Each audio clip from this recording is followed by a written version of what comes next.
வணக்கம்.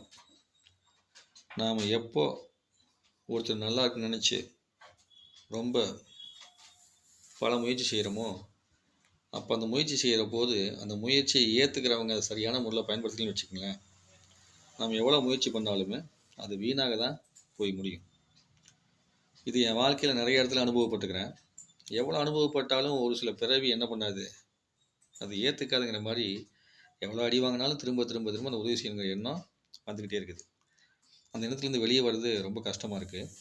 உங்களுக்கு அந்த மாதிரி இருந்துச்சுன்னா ஒரு அட்வைஸ் சொல்கிறேன். என்ன பண்ணுங்கள், உதவி செய்கிற இடத்துலேருந்து வெளியே வாங்க.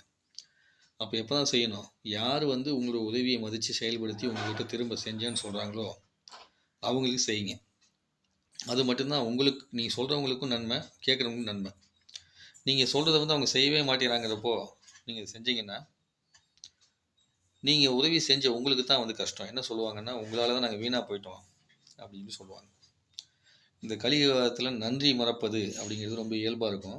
அதனால தான் கலியுக தெய்வமாக முருகன் வந்தார்னு சொல்லுவாங்க. நன்றி மறந்தவருக்கு தான் முருகன் தீர்ப்பு கொடுப்பாரு.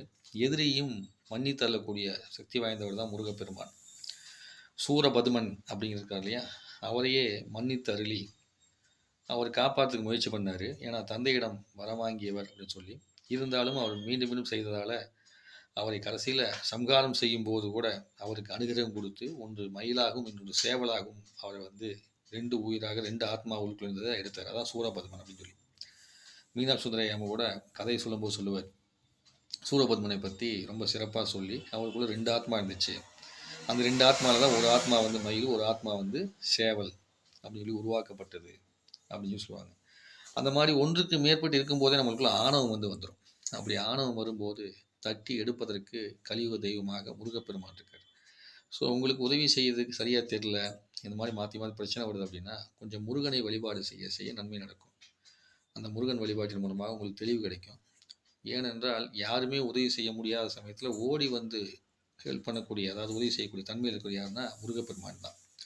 அவர் குழந்தை தெய்வமாக இருக்கிறனா, ஒரு குழந்தையை அன்பா நம்ம கூப்பிட்டோன்னா எப்படி ஓடியாருமோ அதுபோல் இந்த குழந்தையை போல எப்போதுமே ஒரு புன்முறுவலோடு ஓடியாந்து என்ன பண்ணுவார் முருகப்பெருமான், உங்களுக்கு அருள் புரிவார்.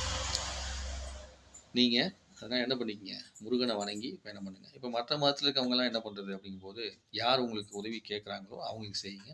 மீதியெல்லாம் பார்த்திங்கன்னா இறைவன்கிட்ட மேலே வானத்தை பார்த்து வணங்கி எல்லாம் உனக்கு சமப்பா, எல்லாம் உனக்கு சமர்ப்பணம்ப்பா அப்படின்னு சொல்லிட்டு போயிருங்க. இங்கே சிவார்ப்பணம்னு சொல்லுவாங்க. நம்ம ஏதாவது உதவி செஞ்சிட்டோம்னா நம்மளால தான் செஞ்சுன்னு இல்லாமல் சிவார்ப்பணம், கிருஷ்ணார்ப்பணம்னு சொல்லணும் அப்படின்னு சொல்லுவாங்க. இல்லைன்னா முருகா நீயே எல்லாம் காரணம் அப்படின்னு சொல்லிட்டு ஒதுங்கிடுங்க.